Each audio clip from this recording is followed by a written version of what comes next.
am trying to get it in. We are at chapter 17 of Inside the Mind of BTK. And I don't know why I don't have my bubbles. I want my bubbles, but there are no bubbles.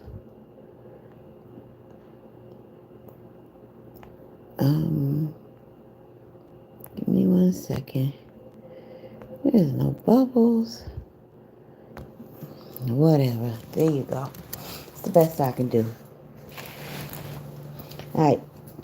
Inside the Mind of BTK by John Douglas. I'm almost done. Have about 110 pages to read. 336 pages. I'm at page 224. So here we go.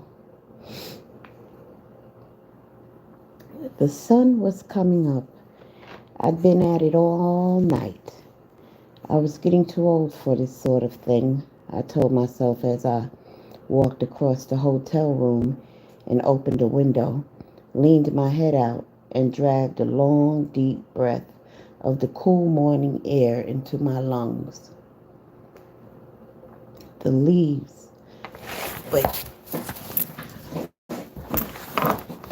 a little yellower than the day before, clung to the branches of the crabapple tree just outside my window.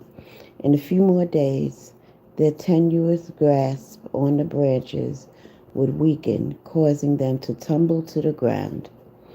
Before I knew what I was doing, I caught myself studying the limbs, looking to see if any might be strong enough to hold the weight of a full-grown psychopath in a white satin evening gown with a rope tied around his neck. But none appeared to possess the necessary girth for the task.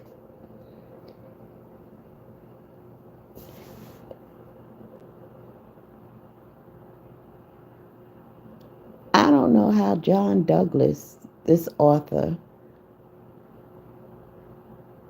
I'm just realizing at this very moment, I don't know how he is normal. I mean, this is just BTK, but he's interviewed a plethora of serial killers. Any serial killer you can think of, he's interviewed them. And I'm just now realizing how, he sticks his head out his hotel window. He notices a crabapple tree. And he starts thinking about if any of the branches would be able to hold the weight of a full-grown psychopath dressed in a satin gown and wearing women's panties with a rope around his neck. So it's like, it almost seems like this stuff has just like began to permeate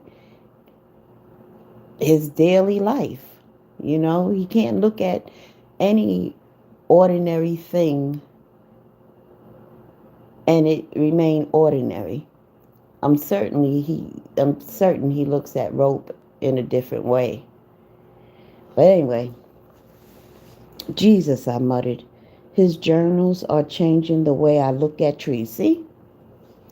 A moment later, I dumped some of the coffee grounds into the tiny percolator on the shelf by the closet, filled it with water, then walked back to my desk, listening for my coffee maker to gurgle to life. On my computer screen glowed a picture of a piece of notebook paper dated January 27th, 1991. Rader was ruminating on how much he loved what happened after he killed. That feeling of being on edge, of running on pure adrenaline as he waited for the police to track him down was priceless, he told himself. It was as if every cell in his body were on red alert, waiting for the inevitable to happen. The murder of Dolores Davis was no different. Afterwards, he did what he always did when the memory of a kill was still fresh in his head. He tried his best to melt back into everyday life. Don't drop the bucket, he urged himself in the pages of his journal. Just keep going with the people around you. This wasn't all that difficult for Rader because he imagined himself to be a wolf among sheep. A month after the murder, the paranoia passed just as it always did. When the cops never showed up at his front door, he wrote of himself in third person. Maybe he was lucky again. One afternoon, he penned an entry in his journal about the day he pulled out an old tape recorder he'd kept in the closet, popped in a fresh cassette, and spoke the details of his crime into the microphone. Before long, he realized that it felt good to talk all his fantasies out like that, so different than writing them down on a piece of paper. Verbalizing his kills and dark thoughts just made everything feel so much more real.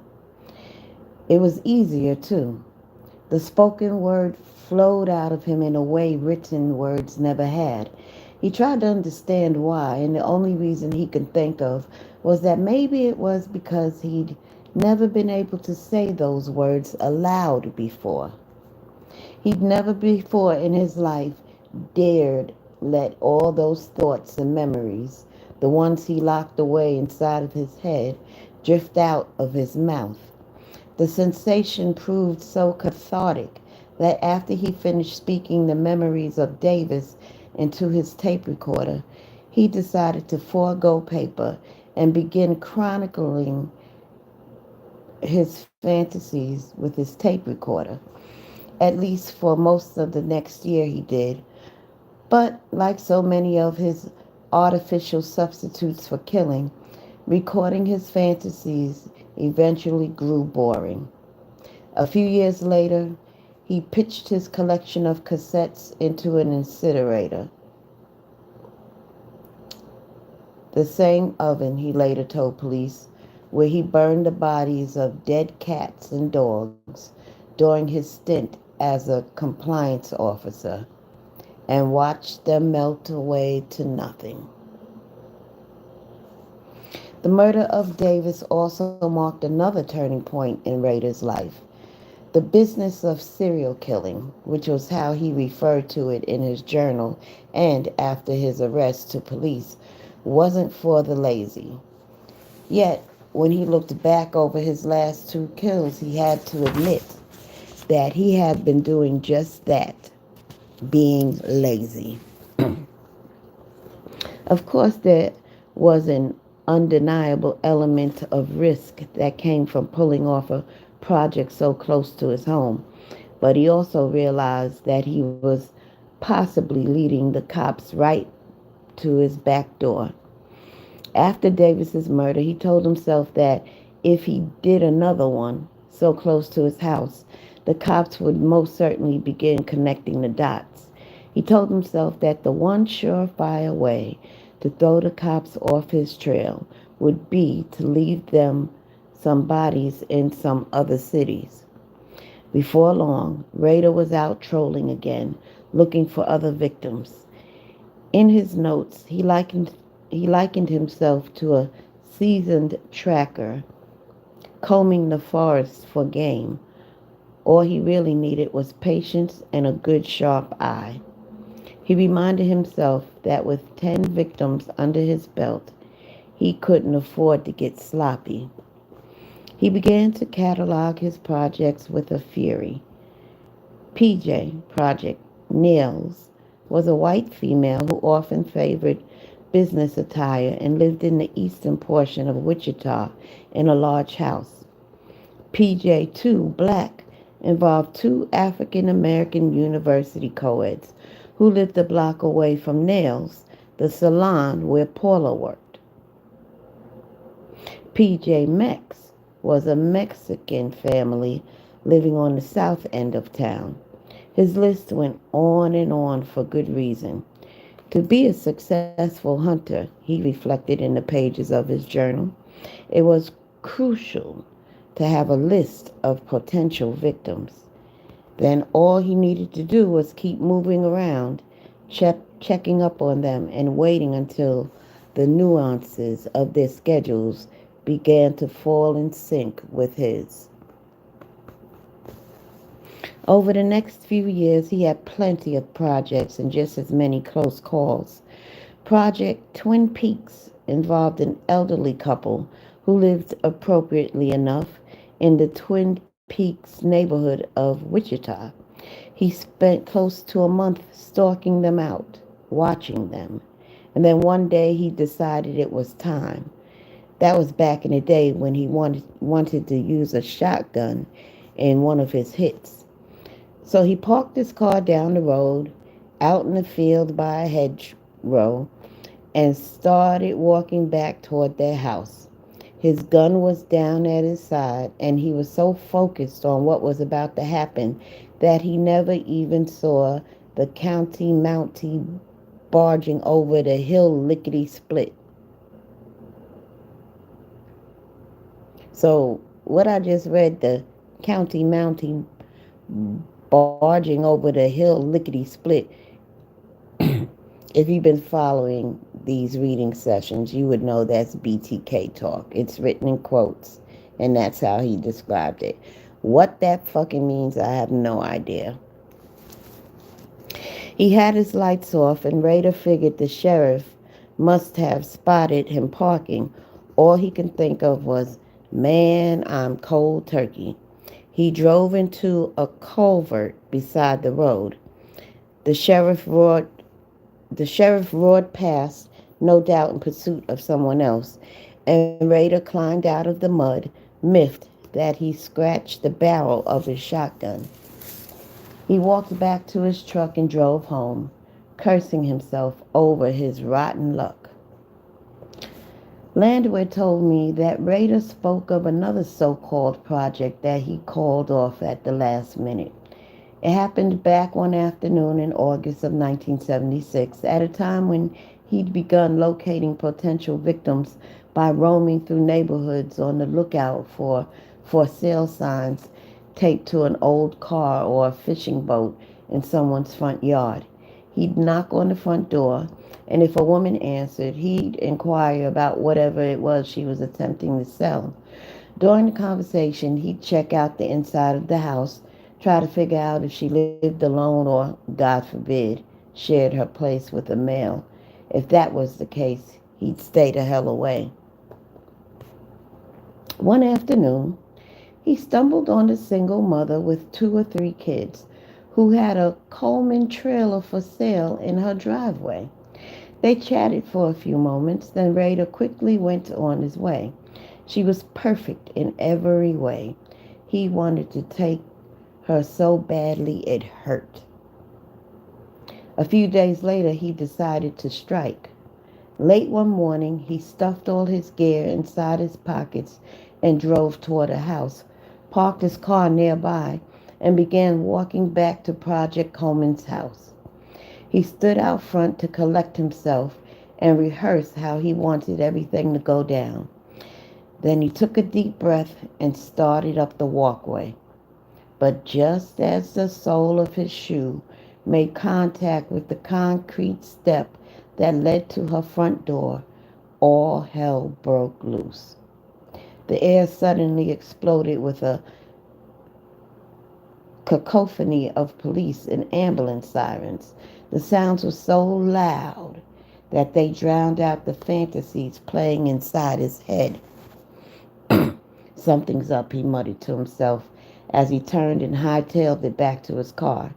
He switched on the radio and learned that a sniper was hunkered down on the 26th floor of the Holiday Inn Plaza in downtown Wichita, picking off people in the streets below. The gunman ended up killing 2 men and wounding 7 others. Rader drove back to Park City, feeling as though he just had a piece of candy snatched away from him. One activity that always seemed to take the edge off was reading over his collection of headlines he clipped from old detective magazines or ripped from the covers of books. He fancied himself to be an intelligent man, one who was sensitive enough to be moved by words. That was why he started saving all this stuff in the first place. He read poetry, that is, of course, if limericks were considered poetry, but nothing he read before touched him like those words. Part of it might have had to do with the typography, the big, bold letters, which nearly always seemed to be capitalized, and sometimes the images they conjured up struck him as a little too over the top. But it was these words that always got him. They cut into him like a knife and stirred things up inside him. They were something to aspire to. They made him proud of who he was and what he stood for. They were written about other guys just like him, guys who lived all around this great nation of ours, who all seemed to have this same thing living inside their heads that he had. They'd all done unspeakable, horrible things to other humans just as he had. Their crimes were big, bold, and daring. He had given he had to give them that. But more often than not, they weren't particularly the kind of atrocities that he got off on. Nevertheless, as corny as it sounded, his collection of headlines always felt to him as though they'd been written just for him. The words transported him to another place. They stood for everything he lived for, but always kept hidden away. Some of his favorite headlines included, "Never kill anyone you know," "Schoolgirl Strangler," "Never tease a sex killer," "She watched him dig her grave," "Sexual horror fantasies become reality," "Pretty woman playing games found out you should never tease a sex killer." Even the lowercase headlines never failed to excite him. He used to practice in his basement with stuffed dolls. He liked to watch his young female hostages writhe painfully against a rope, holding them tightly bound. He felt he could do anything he wanted to them, even blow them away.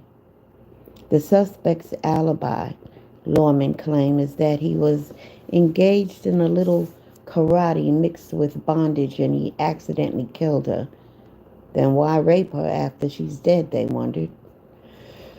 A look of innocence masks the mind of murderer whose obsession with bondage led to girl strangulation.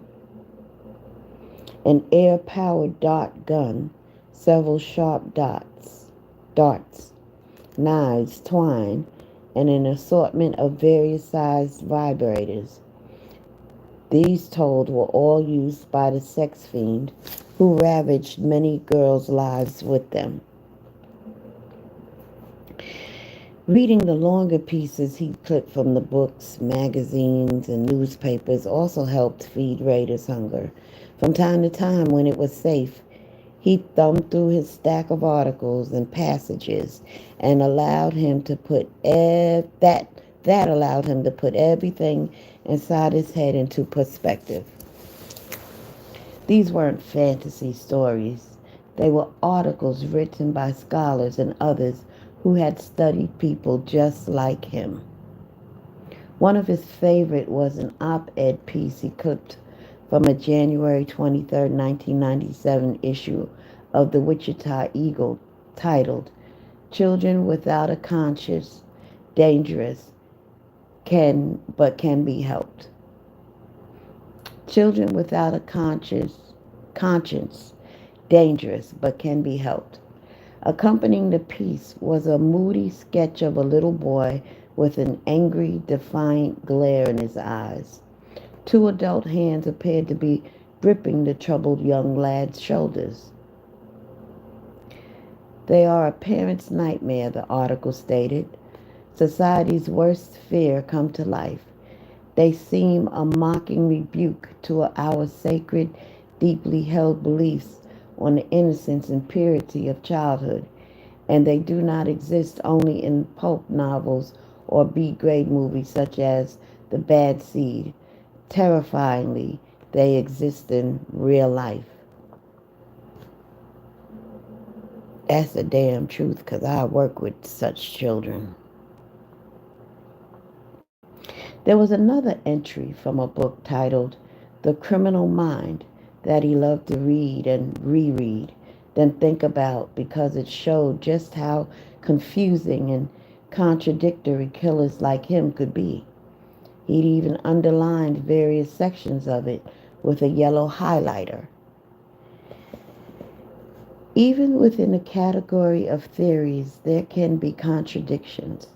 When evaluating which personality constructs lead to aggression, I'm sorry, when evaluating which personality constructs lead to aggression, for example, many theorists proposed that low self-esteem is a key factor.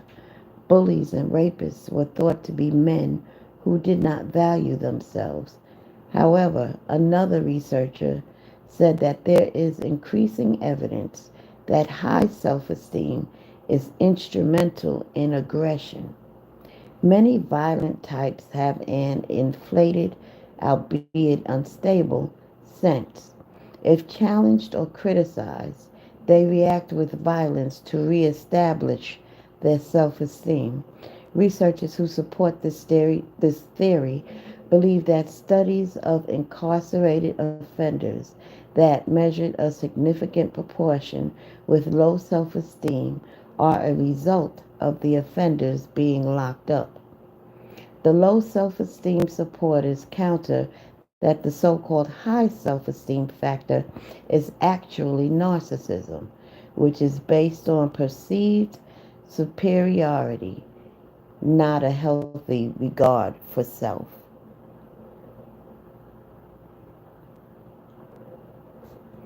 By the late 1990s, Rader was beginning to grow bored. Brian and Kerry had already graduated from high school and were out of the house. He immersed himself in his job, his duties at Christ Lutheran Church, periodic fishing trips, and in the fall, driving over to Manhattan, Kansas, with Paula to attend football games at Kansas State, where Kerry attended college. Most important, he still had plenty of projects, scores of them located all over the city. Women he fantasized about undressing, tying up in cord, and strangling. Over time, one of these projects began to emerge as his favorite. Try as he might, he couldn't shake from his head the image of all the things he planned to do to her. Not that he ever tried very hard. She was going to be his last one, he told himself. When he finished with her, he was going to shut down his operation, which was how he enjoyed referring to the past 3 decades of his life, as though it was some sort of business endeavor. Part of him seriously doubted he'd ever get around to pulling this one off. He just wasn't sure he was physically up to it. What he did required plenty of brute strength, and now that he was getting older, he wondered if he still had it in him. Nevertheless, he realized he couldn't let this one slip through his fingers.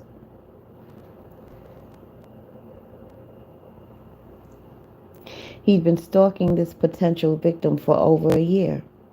In that time, he'd begun to realize that her days followed such a predictable pattern that he could set his watch by her comings and goings from her apartment. She never changed her routine, and as he always used to say, people like that were in bad shape. She was a large woman, probably tipping the scales at 160 pounds. 160 pounds is large? She wasn't the type whom most people might assume a serial killer would target.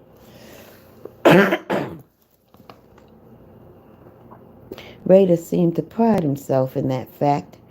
It was another one of those things that made him different from those other killers. He didn't discriminate. When it came to victims, everyone was welcome, just as long as they were female, didn't live with any men, and adhered to a schedule that meshed with his. He had big plans for her, which is why he wanted everything to be perfect. He wrote in his journal that he'd either strangle her or suffocate her, then spread her body out in the main doorway of her apartment in a wildly suggestive pose. He could only imagine what the cops would think when they saw her. Because of her size, he knew he'd have a heck of a time lifting her and securing her into the position he envisioned. He also couldn't quite figure out exactly how he'd hold her there. Would he tie a rope around her feet or place a noose around her head? Whatever method he chose, he realized he'd need some sort of a device to winch her up into the position he'd been fantasizing about.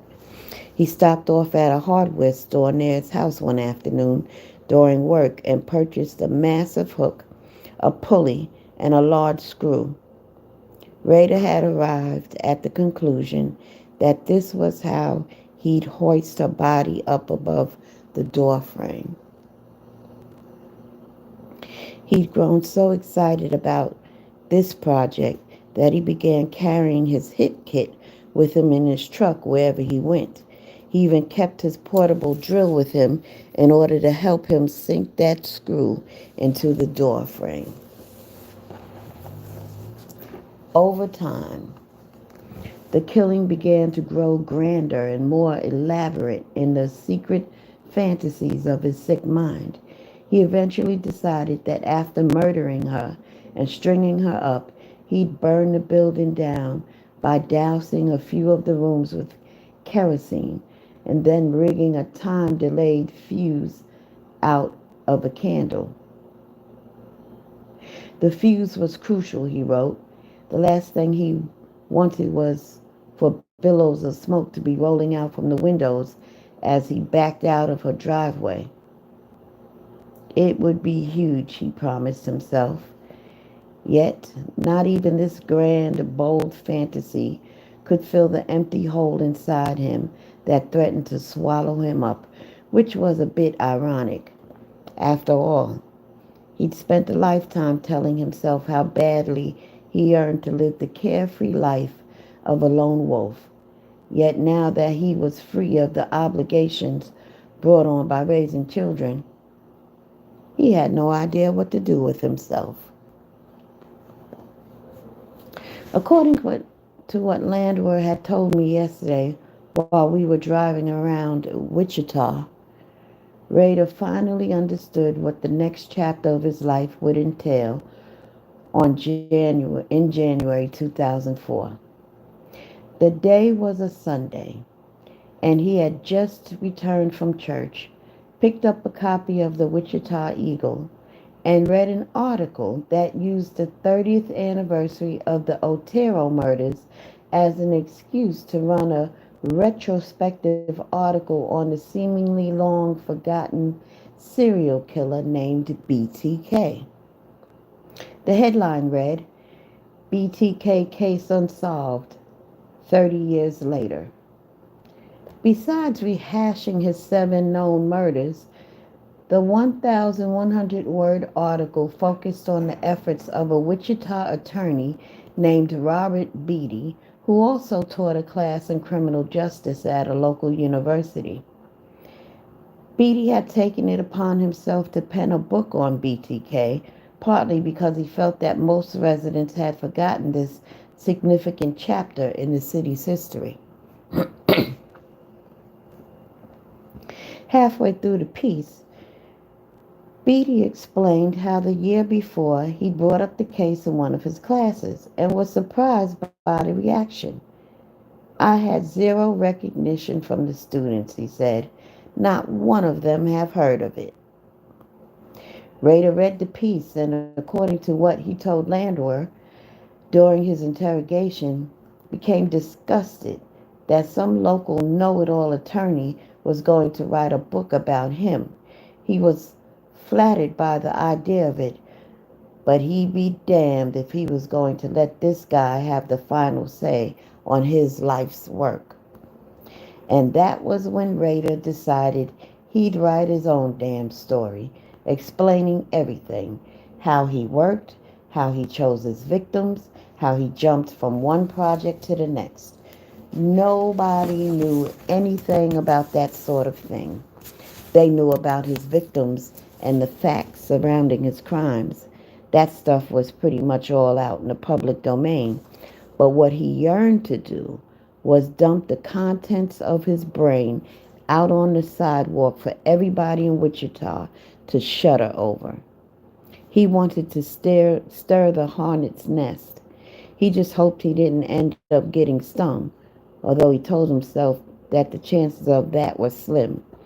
After all, he'd been thumbing his nose at the cops for 3 decades, and they'd never come close to laying a finger on him.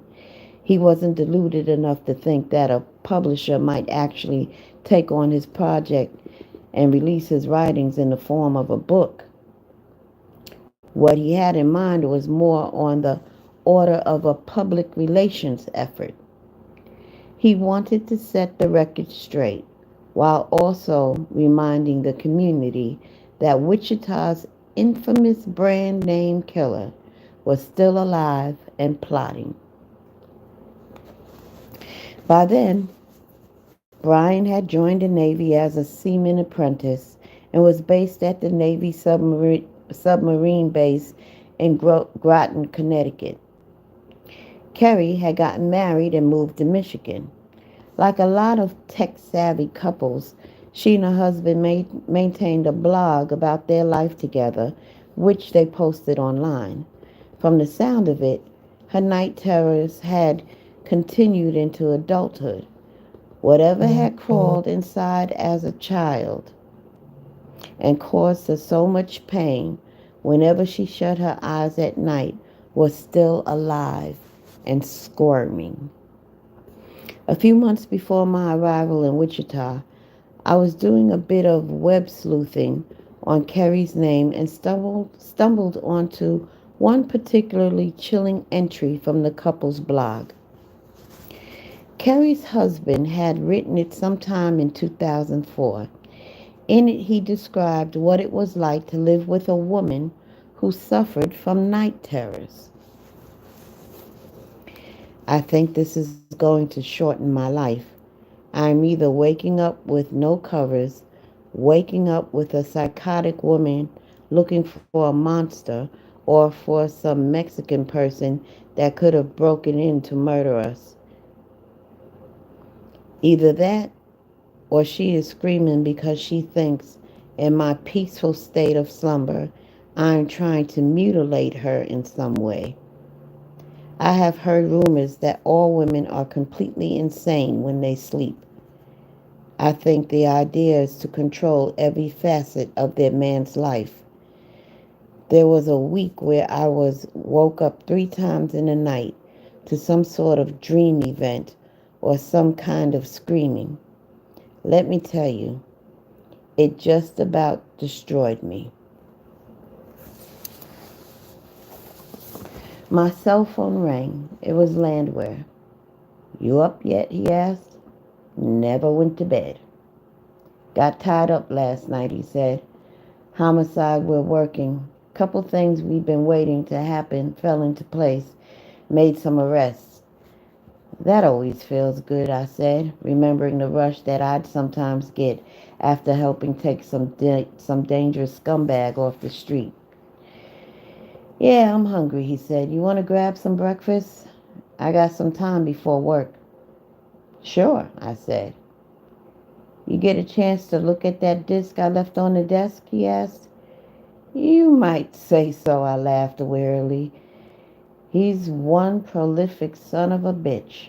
"Yeah," Landwehr grumbled. "Just another poor, frustrated artist." Twisted, I said. Don't think I've ever stumbled across one quite like him. You don't know the half of it, he said. I'll tell you all about it over breakfast. Meet you down in the hotel lobby, I said. Give me 15. All right, so we're at chapter 18. He doesn't title his chapters. The moment Ken Landwehr walked into etc., nearly every head in the breakfast eatery turned to look. Some stared, others whispered. Landwehr took it all in. His face seemed to tighten just a bit. He looked annoyed. Let's take that booth in the back, he said, back in the corner. As we navigated our way through the maze of tables, I noticed that he was clutching a folder stuffed with paper. One of the patrons stood up, grabbed his hand, and pumped it. Lieutenant Landwehr, the man exclaimed. It's a pleasure, a real pleasure. How you doing? Landwehr growled, sounding truly excited. How you been? The man proceeded to tell him. Afterwards, as we slid into our booth, I asked, Friend of yours? Never laid eyes on him before, he said. Figured he was one of your fans and was just trying to be nice to me. The waitress handed us menus, smiling at Landwehr the whole time. I'm telling you, you ought to run for mayor, I laughed. Landwehr's face went taut. Yeah, he said. Gonna put that one on my to-do list later today. The waitress returned, took our order, filled our cups with coffee, and disappeared. So, where were you when he resurfaced? I asked. I'm curious. What the hell were you doing when he poked his head up? Landwehr nodded at the waitress to come dump some more coffee into his cup. He was wearing a starched white shirt and black tie. He ran his fingers along his neck, just inside his stiff white collar. Then he told me. The morning it happened, he was standing beside his wife's hospital bed. She just had stomach surgery, and he was waiting for the anesthesia to wear off.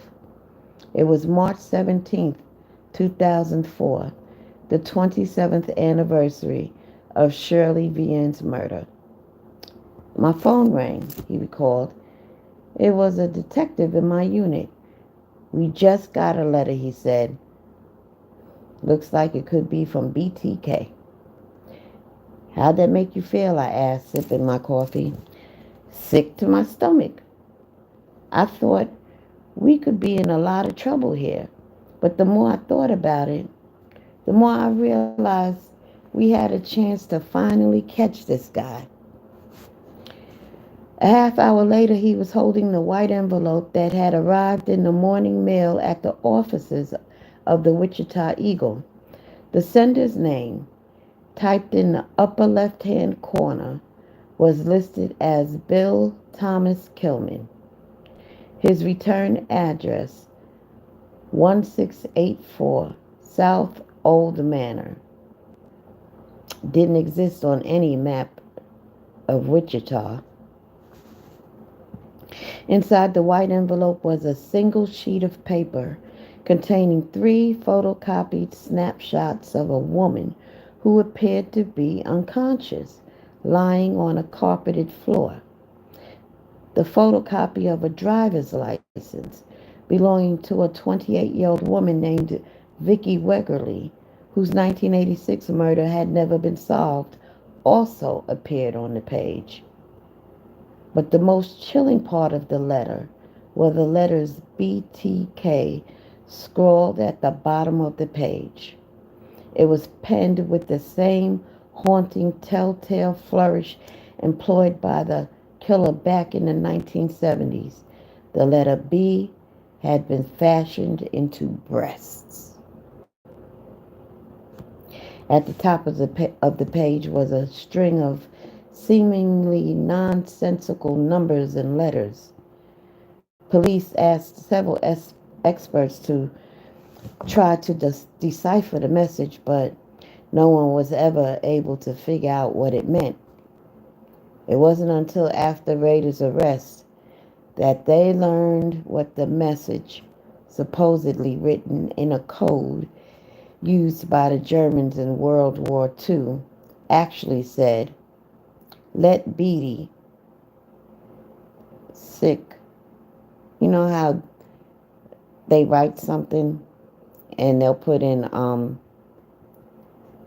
uh, brackets SIC. Let Beatty know for this book.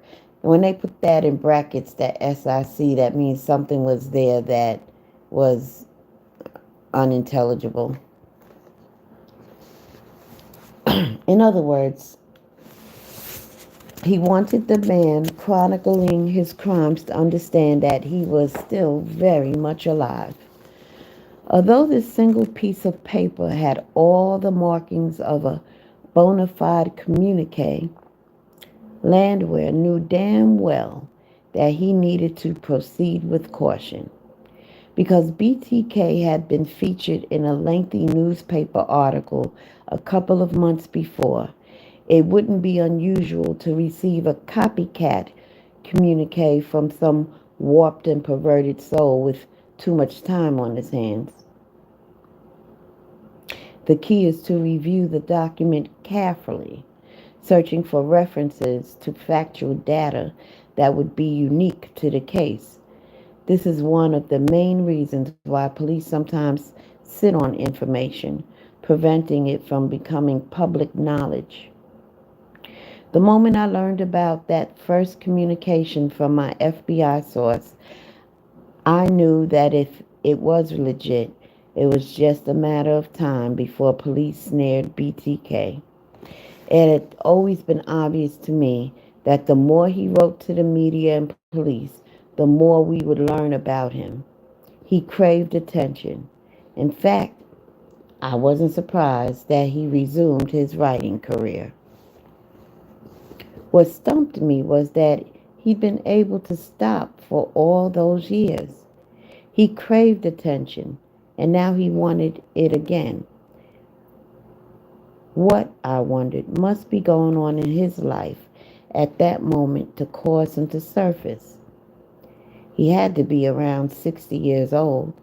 The only thing I can think of was that he'd grown bored with his life and yearned to recharge his batteries. As Landwehr examined the contents of the letter, however, he realized that he had plenty of reasons to be guarded. Wait, hold on.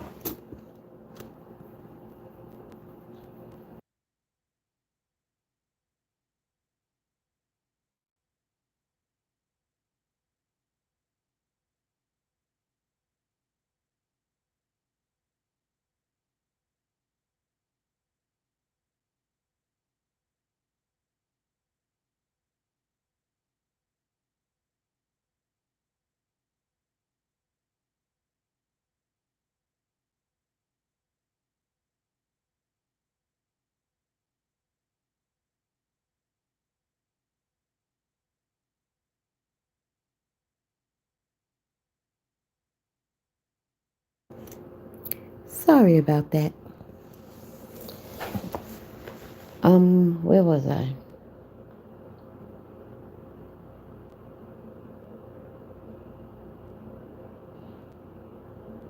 As Landwehr examined the contents of the letter, however, he realized that he had plenty of reasons to be guardedly excited over the communique. Why? Because the letter offered copies of evidence removed from the scene of the crime. Those three haunting photocopied images of what appeared to be a recently strangled Vicky Wergely lying on her bedroom floor. The March 17 mailing also answered a question to which Landwehr had long suspected he knew the answer, ever since he arrived at Wergely's home after the murder in 1986. The Wegerly homicide had never been directly attributed to BTK, but Landwehr had thought he knew better. I always thought it was a BTK kill, he told me, chewing a mouthful of scrambled eggs. He remained so convinced that in 2000 he asked two of his detectives to dust off the case files of Wegerly, whose bound and strangled body had been discovered inside her house on West 13th Street by her husband Bill. Beneath her fingernails, police discovered a man's DNA. Despite his never having been charged, her husband, who worked as a handyman at a number of apartment complexes in the area, had lived under a cloud of suspicion for years, which wasn't exactly surprising. In most murder cases, the husband is the first and foremost suspect investigators look at. Even though the DNA under Vicky's fingernails wasn't her husband's, investigators always found it suspicious that he spent so much time at the couple's home before telephoning the police. In 2003, investigators input a profile of that DNA sample into a recently created national database containing the generic information compiled on hundreds of thousands of known criminals. They never found any samples in the registry that matched, which did nothing more than confirm to Landwehr that and his detectives that the man they were looking for wasn't cataloged in any DNA database, nor had he been a known suspect in the case. Within hours of realizing that the letter was authentic, Landwehr contacted the FBI and soon began consulting with my former unit to create a proactive strategy to reel the killer in. And just as I'd first envisioned back in 1984, they created a super cop to become the human face of the investigation, Landwehr. They couldn't have picked a better man for the role, although Landwehr admitted that he was hardly thrilled with the suggestion. I told them I didn't think the head of an investigation should be holding press conferences, he recalled. I knew too much about the case, and I knew that if some reporter asked me a question, no matter what I answered, they'd be able to read my body reaction. But they didn't want to hear about that. They kept telling me, just stand up there, read your script, and walk away. Don't get into any interplay with the reporters. 6 days after BTK's envelope arrived in the offices of the Wichita Eagle, Landwehr stood up in front of a bank of microphones in the fourth floor briefing room of the city building and held the first of his 22 press conferences, none of which lasted more than 4 minutes. He definitely looked a bit uncomfortable up there in his dark suit, staring straight into the TV cameras, reading the press release crafted by the Wichita Police Chief's assistant. But that hardly mattered. In fact, it only made Landwehr's performance all the more convincing. Somewhere out there, he knew the man he'd been hunting since 1984 was watching his every move, hanging on every word he spoke. The Wichita Police Department recently received information on the Vicky Wegerly homicide that occurred on September 16, 1986, in the 2400 block of West 13th Street. He told the crowd of print, TV, and radio reporters packed into the room. Mrs. Wegerly was discovered in her home shortly before noon on that day by her husband. Her murder remains unsolved. Even though word had begun circulating among the media about the nature of this press conference, the edgy tension in the room was palpable, Landwehr later told me.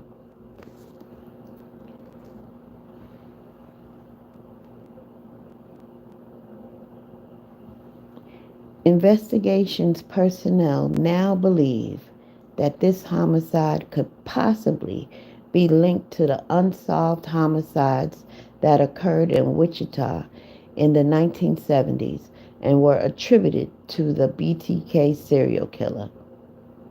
This is the most challenging case I have ever worked on, and the individual would be very interesting to talk with. We are working closely with the FBI, the KBI, Kansas Bureau of Investigation, the Sedgwick County Sheriff's Office, and the District Attorney's Office on this investigation.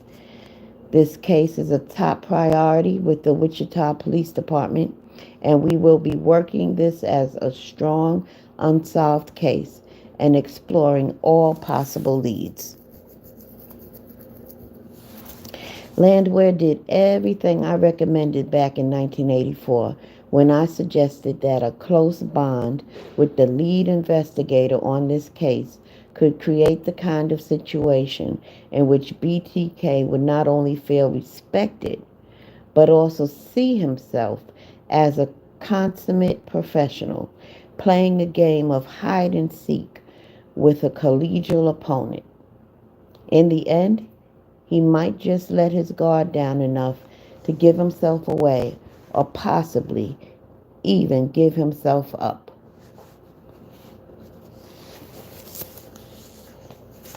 A few days later, goodness gracious, this is a long book. Chapter. A few days after the contents of that first communique were released to the public, the 7 phone lines in the BTK task force offices started ringing. Nearly 1,000 tips came flooding in. A command post was soon established in the nearby offices of the FBI. Before long, police were driving around town with sterile Q-tips, eventually taking DNA mouth swabs from nearly 1,600 local men in their late 40s and 50s, including a number of retired police officers. Not surprisingly, this caused plenty of grumbling among former cops. When Landwehr told me this, I could feel the frustration he must have been enduring at the time. Clearly, the police had no leads and were forced to resort to tossing out the widest high-tech net they could find in order to catch their killer. The reason retired cops were targeted was that investigators always believed that BTK possessed some type of law enforcement background and even may have once worked for the Wichita Police Department. By April 2004, the officers of the BTK task force were buzzing. Not only had the killers surfaced after nearly 25 years of silence, but there was another cause for excitement. Crime lab technicians at the Sedgwick County Regional Forensic Science Center had managed to link the DNA extracted from a semen stain on the blue nightgown found at Nancy Fox's house with the skin fragments scraped out from beneath Wegley's fingernails. The same killer, it seemed, was responsible for the murders of both women. This also meant that during the 2.5 decades that had elapsed since Fox's killing, BTK hadn't been dormant as many had suspected and hoped.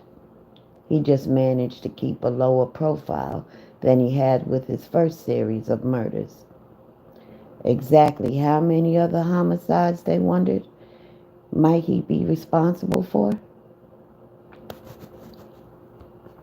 On May 4th, a second envelope, supposedly from the killer, arrived at the Cake TV studio in downtown Wichita. It contained 3 pages. The first sheet bore the title, The BTK Story. It resembled the table of contents from a biography the killer seemed to envision he was writing. Landwehr reached across the table to find the folder he placed atop the napkin dispenser. He opened it, quietly fished out a sheet of paper encased in plastic, and handed it to me.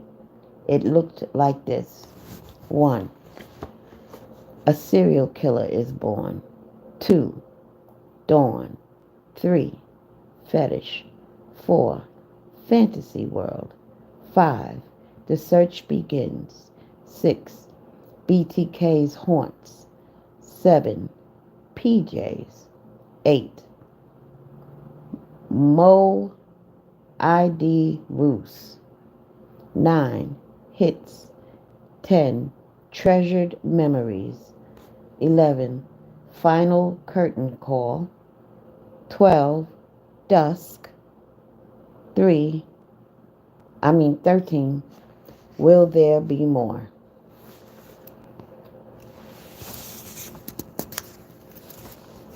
The next page contained a computer-generated word search puzzle that at first felt reminiscent of something that a diabolical mastermind like the fictional Hannibal Lecter might create to confound authorities.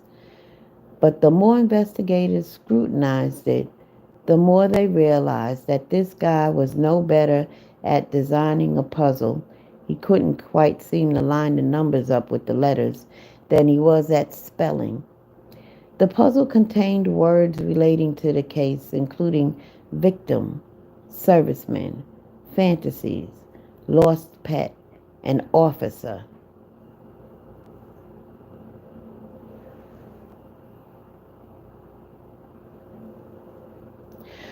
On the final page were photocopies of 2 ID badges, one from a phone company in town, the other from the local school district.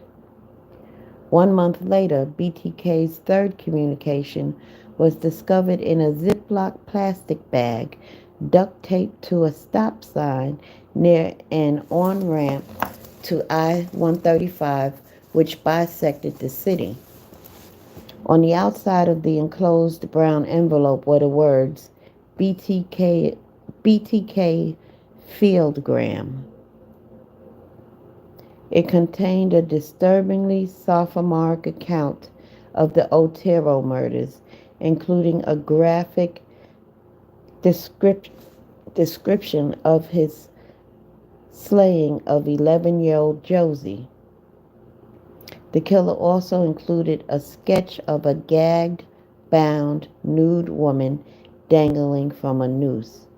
The caption read, "The sexual thrill is my bill." On July 17th, Wichita Public Library workers discovered a clear plastic bag marked BTK at the bottom of an outdoor book collection bin. This mailing consisted of 5 sheets of paper. 2 of those pages detailed BTK's involvement in the death of a troubled 19-year-old young woman named Jake Allen, whose suicide had been reported in the local press a few weeks earlier. Of course, everything Rader wrote in that communique was pure bullshit, but the Wichita police didn't know that at the time. According to Landwehr, Allen, a star athlete and high school valedictorian, had dreamed of becoming an optometrist, but weeks before his death, he and some buddies had gotten caught by local cops for having beer in their car. Allen soon convinced himself that he'd blown his chances of ever getting into optometry school, and in the early mornings hours of July 5th, lay down on the train tracks near his home in tiny Argonia, Kansas, 40 miles from Wichita. Not long afterwards, a passing Burlington Northern Santa Fe freight train barreled over his body, crushing it almost beyond recognition. Hoping to send police off in countless directions, The killer wrote that he'd been responsible for the death of Jakey after meeting him in a computer chat room and convincing him that he was a private eye hunting for BTK. The young man, who he claimed had fantasies about sexual masturbation in unusual ways with bondage and homosexual thrills, agreed to help him. Everything he wrote was pure make-believe.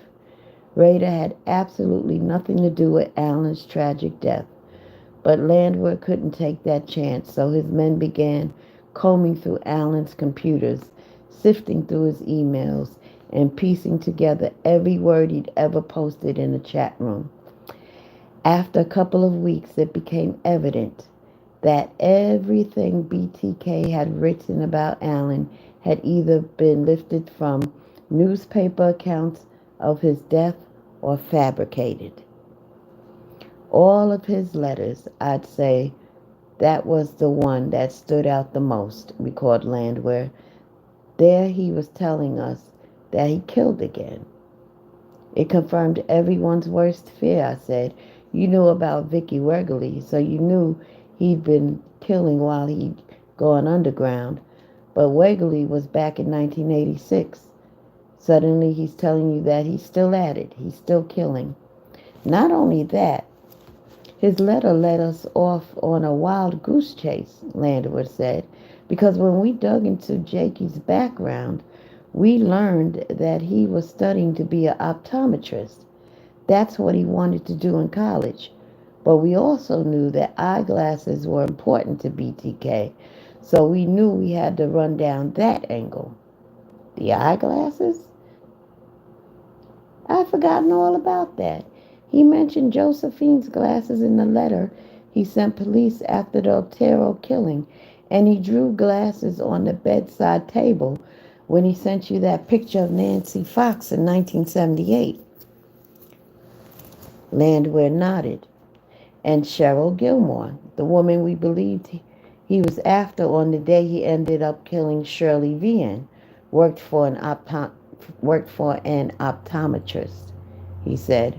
So when we learned about Jakey's optometry connection, the KBI guys started DNA swabbing every optometrist in town.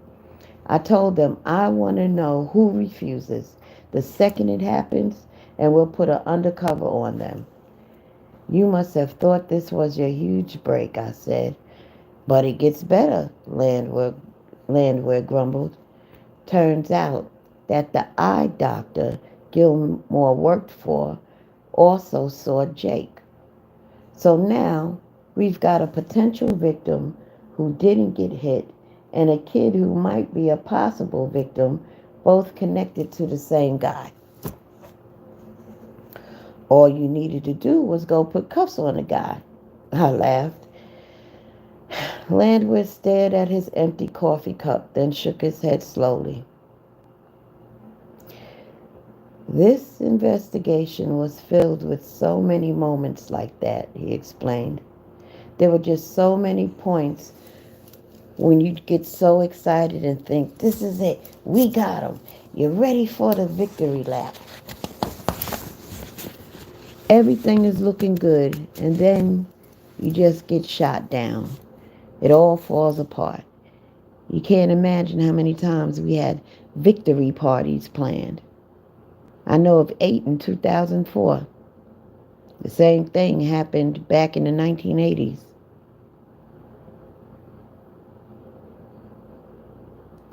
But there was something else about the Jakey letter that caused Landwehr's stomach to twist into knots.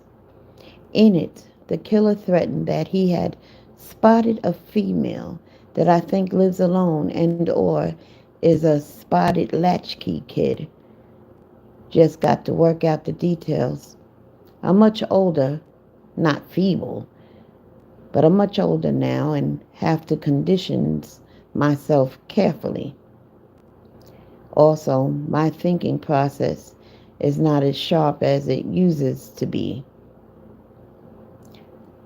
I think fall or winter would be just right for the hit. Gotta do it this year or next. Time is running out for me. So I read that just how BTK had written it. Landwehr glared down at the table in front of him and pushed his plate aside to the corner of the table.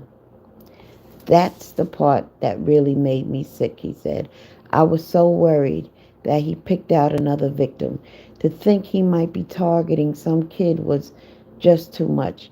I never worried about me, about how if he struck again it might affect my reputation professionally. But what ate at me was that he might claim another innocent life. And if he'd kill a kid, that would have been tough for all of us. Too tough for the unit. It would have been very, very bad. But for Landwehr, the worst thing about what happened after the so-called Jakey letter was that BTK went silent. We didn't get another letter for about 3 months, Landwehr said. I really thought he'd quit talking to us because he'd actually chosen his next victim and was working out all the details before the kill. I could understand why Landwehr felt nervous and sick with frustration. I agreed with Landwehr that as long as this guy kept sending communications to the police and the media, he was doomed. BTK's next correspondence didn't arrive until October.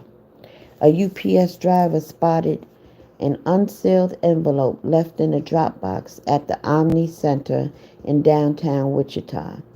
He inspected the contents, which consisted of a plastic bag with another envelope inside.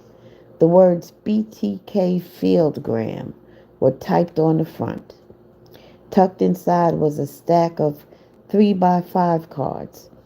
2 of the cards were covered with what the killer called his uno, dos, tres theory, intended to explain the philosophical and mathematical underpinnings of the complicated universe he yearned to have police believe dwelled within his head. The BTK world works in threes, he wrote, and is based on the eternal triangle. He went on to list countless examples of this world, such as sun, light, heat, child, mother's love, dad's love, BTK, victim, police, detective, others, Landwehr. But what Landwehr and his detectives instantly pounced on were the 4 index cards that contained what the killer hoped would be accepted as his biography. If his so-called uno, dos, tres seemed bizarre, his purported bio read like the first draft of a novella penned by a sexually frustrated teen with some serious edible issues.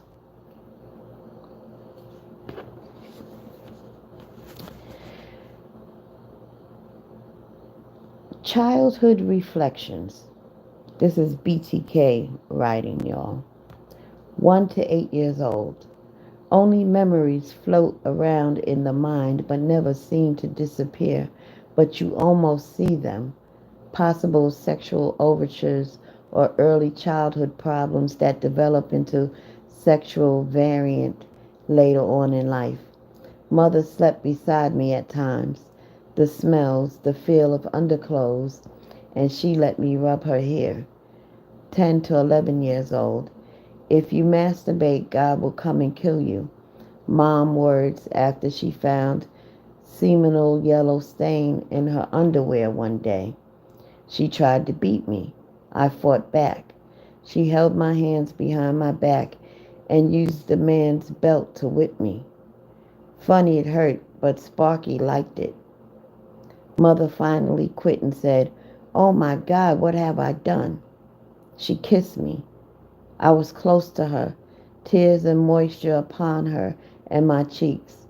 I could feel her heart beating and smell those wonderful motherly aromas. The fuck?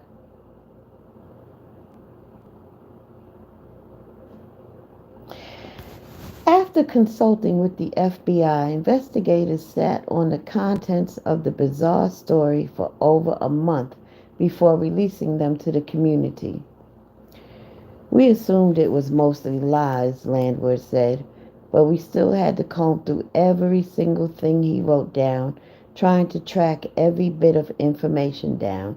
We kept asking ourselves, what if he is actually telling the truth about something? That's what kept all of us going.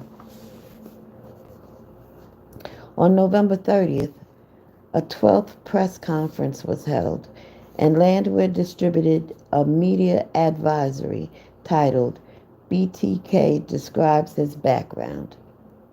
That had been created over the previous few weeks.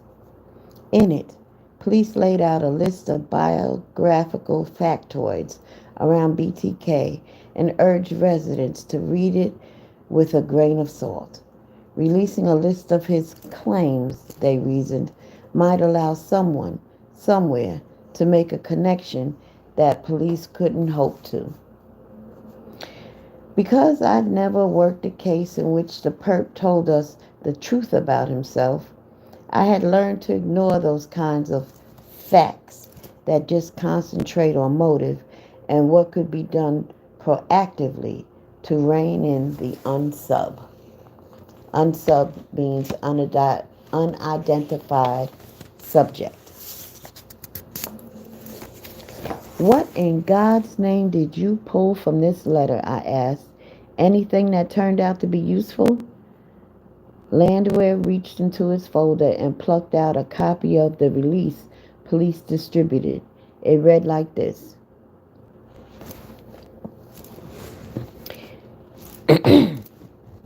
He claims he was born in 1939, which would make his current age 64 or 65. His father died in World War II, and his mother raised him. His mother was forced to work, so his grandparents cared for him. His mother worked during the day near the railroad. He had a cousin named Susan who moved to Missouri. His family moved a lot, but always lived near a railroad. His grandfather played the fiddle and died of lung disease. His mother started dating a railroad detective when BTK was around 11 years old. This relationship would have occurred during the years 1950 to 1955. In the early 1950s, he built and operated a ham radio. He has participated in outdoor hobbies including hunting, fishing, and camping. As a youth, he attended church and Sunday school. He had a female Hispanic acquaintance named Petra, who had a younger sister named Tina. Around 1960, he went to Tech Military School. He then joined the military for active duty and was discharged in 1966. He has a basic knowledge of photography and the ability to develop and print pictures. In 1966, he moved back in with his mother, who had remarried and was renting out part of her house. His first job was an electromechanic, requiring some travel. After attending more tech school, he worked repairing copiers and business equipment. This sometimes required travel, and he was away from home for extended periods. He admits to soliciting prostitutes. He has a lifetime fascination with railroads and trains. Some of this stuff I just read was quite accurate, but most of it was lies. After immersing myself in his journals and talking to his friends, I could clearly see that nearly everything Rader purported to be biographical truth was anything but. He sprinkled a few tiny shreds of veracity into the life story he sent to police, but it was all so general and ambiguous that it gave investigators nothing to work with. Why on earth Landwehr and his men spent any time and resources trying to make sense out of his nonsense initially escaped me. Clearly, all Rader wanted to do was fling as much disinformation into the air as he could, then sit back and watch as the cops ran off in a million different directions, chasing wild geese. But Landwehr was desperate. He'd finally hooked his big fish, and this, he felt, was all part of the process of reeling him in. Landwehr and I split the tab for breakfast, gulped down another cup of coffee, and headed back to my hotel room. Along the way, he continued to walk me through the next twist the case took.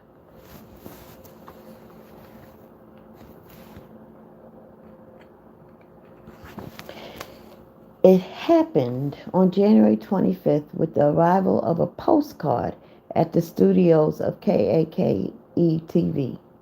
The sender's name was listed as S. Killett, and his return address was the same as the Otero family home. On the back of the postcard, beneath the words Communication Number 8, he explained where he tied a toasty cereal box to a street sign on North Seneca Street. It was found to contain some jewelry from one of his victims, along with a doll fashioned to resemble Josie Otero. Around its neck was tied a tiny noose attached to a bit of pipe. The presence of this package in North Sedgwick County, Landwehr explained to me, began fueling rumors that two unsolved homicides in the area might be the work of the killer. In April 1985, the body of 53-year-old Park City resident Maureen Hedge was discovered near a rural dirt road several miles away from her home. Near her body, a knotted pair of pantyhose was found. A coroner determined that she'd been strangled. Her 1967 Chevrolet Monte Carlo was later discovered in the parking lot of a local shopping center several miles away. The area's next unsolved homicide occurred in January 1991 when Dolores D. Davis, 62, disappeared from her Park City home. Like Hedge, Davis had been strangled and abducted from her residence and her phone line cut. 2 weeks passed before her body was discovered on a dirt road. Her hands, feet, and knees were still bound in pantyhose. Just as Landwehr had always believed that Vicky Wegerle's murder could be the work of BTK, he had long suspected that the killer was responsible for the killings of Hedge and Davis. Yet because both cases apparently took place outside Wichita city limits, the homicides were handled by detectives working for the Sedgwick County Sheriff's Department. According to Landwehr, county investigators originally considered that BTK might be the killer of the two Park City residents, but they eventually discounted the possibility.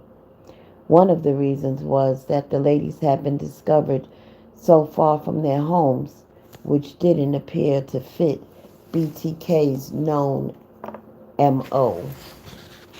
MO stands for modus operandi.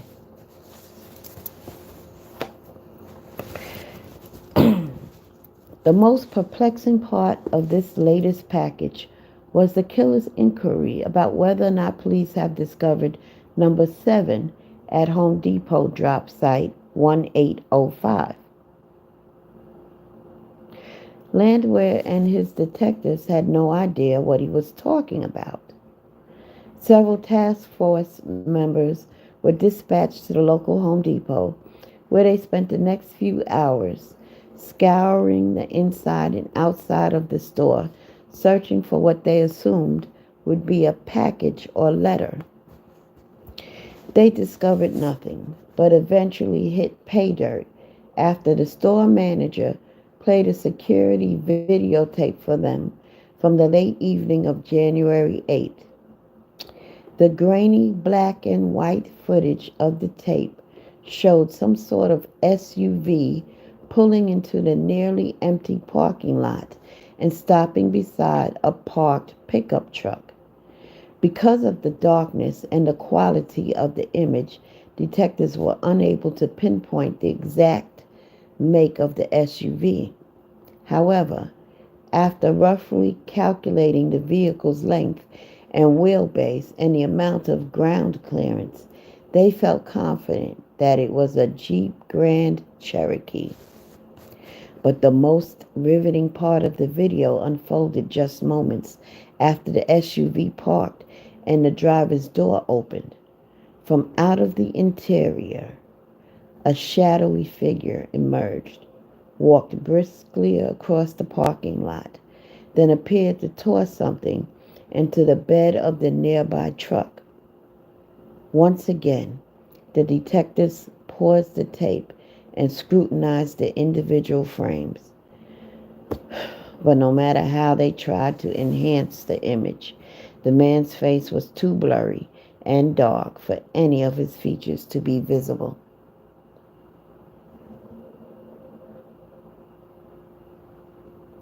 Although the detectives wanted to yank their hair out in frustration, they were ecstatic over one thing.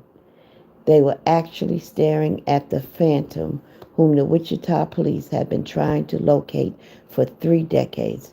And if their calculations were correct and the vehicle wasn't stolen, he was one of nearly 2,500 Sedgwick County residents who owned a Jeep Grand Cherokee. But there was another question the police were unable to answer. What the hell had happened to whatever the killer had tossed into the back of that pickup truck? Detectives got their answer the next afternoon. After the manager posted a notice on a bulletin board in the back of the store, inquiring if any employee had discovered a curious-looking package in his or her vehicle. As it turned out, the roommate of an employee had discovered a Special K cereal box in the back of his truck. He pitched it in the garbage, but because the trash collector hadn't yet stopped by his apartment, he was able to fish the mystery package out of his trash and turn it over to police.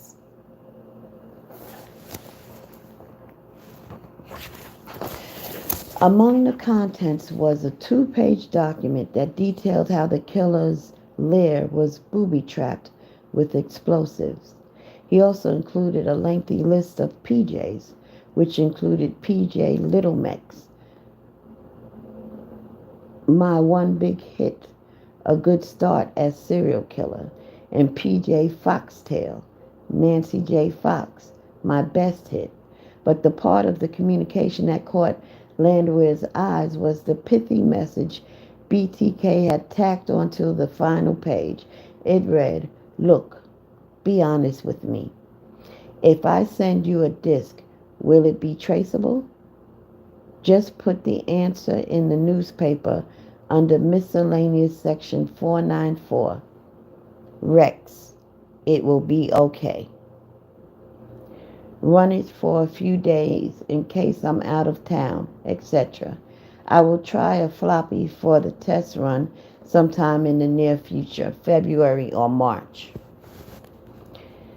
This marked the beginning of the end for BTK. If the killer was being honest, and Landwehr certainly had no reason to believe he was, it appeared that a shift had occurred in their relationship. For the first time in 3 decades, BTK was no longer just barking at the cops. He was asking them a question, and this was huge.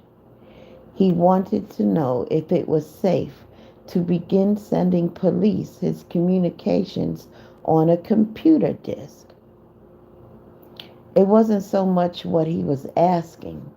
What matters was the notion that BTK finally wanted to establish some sort of a dialogue with police. Landwehr, it seemed, had begun to wear his adversary down. Radar was playing right into his hands. The killer had begun to trust the super cop, which was exactly what I envisioned when I began suggesting this technique back in 1984. Landwehr grinned while recounting this part of the BTK story to me. We didn't know what to think, he said. The last thing we thought was that he'd use his own computer, because whenever you stick a floppy in a computer, it gets stamped with all the identification information of that computer, and it's pretty easy to trace. We figured he'd just use one at a library or some school. At the very least, we'd be able to analyze the floppy, and it would give us a better chance to see where he'd just been. As Landwehr later learned when he interrogated him, BTK was growing frustrated with the elaborate, complicated logistics involved with dropping off his communiques around the Wichita area. He wanted to go digital and begin submitting his messages to them via computer disk. Because the police knew about these high-tech matters, he truly believed he could trust them to give it to him straight. I'll read that again. Because the police knew about these high-tech matters, he truly believed he could trust them to give it to him straight. He thought he was friends with the cops, y'all. He can ask these detectives and the police a question and they wouldn't lie to him. They'd tell him the truth. So Landwehr decided to do exactly as the man he was trying to catch had requested. On January 28th, a detective quietly placed a classified ad in the Wichita Eagle informing Rex to go ahead and send them a floppy. Then Landwehr sat back and waited.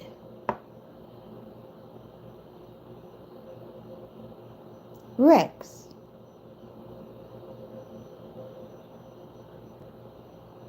Rex.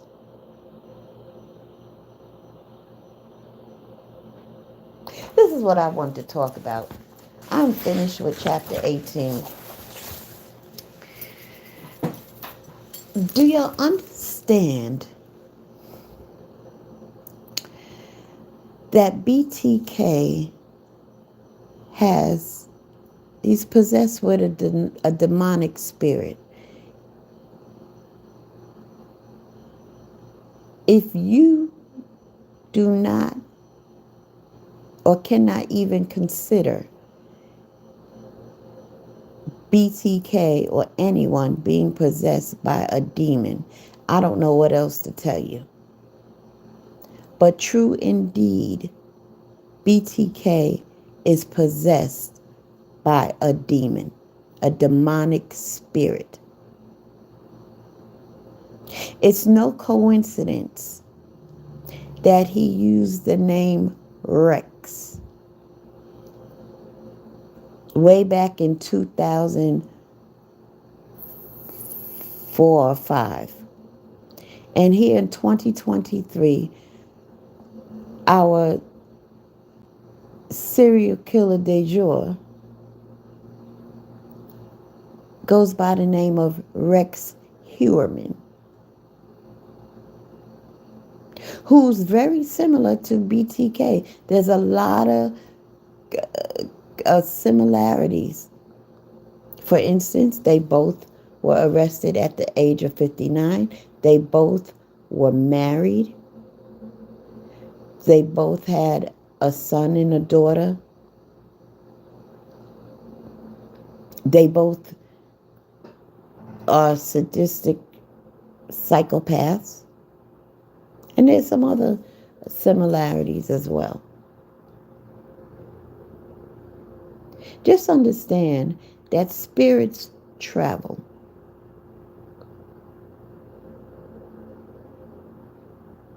Spirits travel. They go from one person to another. Understand that. Now, just don't think it's a coincidence